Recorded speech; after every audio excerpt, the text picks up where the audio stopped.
all of you, my NEET students. Today special day for you.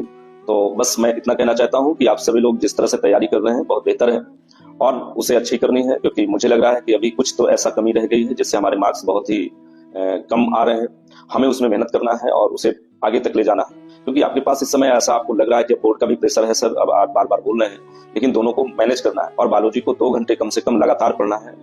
जो भी concept आपको clear नहीं हो रहा है वो मुझे डाउट में आकर पूछें और डाउट में लें, जिससे ज्यादा से ज्यादा कॉन्सेप्ट को क्लियर किया जा सके। साथ में जितना भी आप प्रैक्टिस कर सकते हैं, अब इस समय सबसे ज्यादा आपका डिपेंड करता है जितना मैं रिवीजन के दौरान आपको डीपीपी दे रहा हूँ, साथ में मैं आपको आपके टैब पे बहुत सारे डीपीपी को मैं डलवा भी रहा हूँ।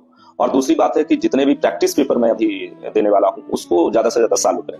यही काम आपको फिजिक्स केमिस्ट्री के साथ भी करना है, क्योंकि उसके बिना हम नीट अधूरा है हमारा।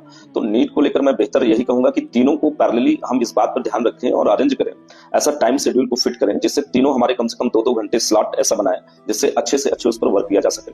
और कम से कम रात में आप 6 घंटे से कम समय ना दें। अब आपका समय बिल्कुल जो है बहुत सारी चीजों को छोड़ना है, बहुत सारी चीजों को अवॉइड करना है, बस फोकस करना है तो सिर्फ नीट पे करना है और सब्जेक्ट को लेकर पूरी तरह से तैयार रहना।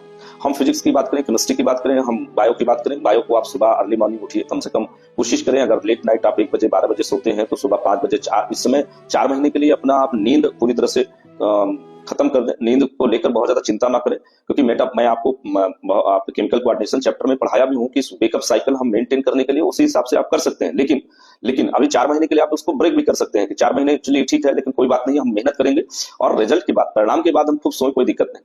लेकिन अभी जो काम करना है सिर्फ अपने सब्जेक्ट को लेकर काम करना है और सब्जेक्ट को लेकर पूरी तरह से तैयार हो जाओ और उस पर पूरी तरह से मेहनत करो। और मुझे लग रहा है आप परिणाम जरूर देंगे, और क्योंकि मुझे आशा है इस विषय पर, आप पर विश्वास भी है कि आप लोग बहुत मेहनत करते हैं, लेकिन उसमें हम अब दुगनी रफ्तार से मेहनत करें, क्योंकि जैसे ही हमें लगना चाहिए कि अब समय कम बचा है तो दुगनी रफ्तार कर देनी चाहिए, दुगनी ताकत लगा देनी चाहिए। जो सो रहे हैं 8 घंटे उसको कोशिश करें 4 घंटे में लेकर आए और उस 4 घंटे का यूटिलाइज अपने सब्जेक्ट को लेकर करें। Thanks you for watching this video.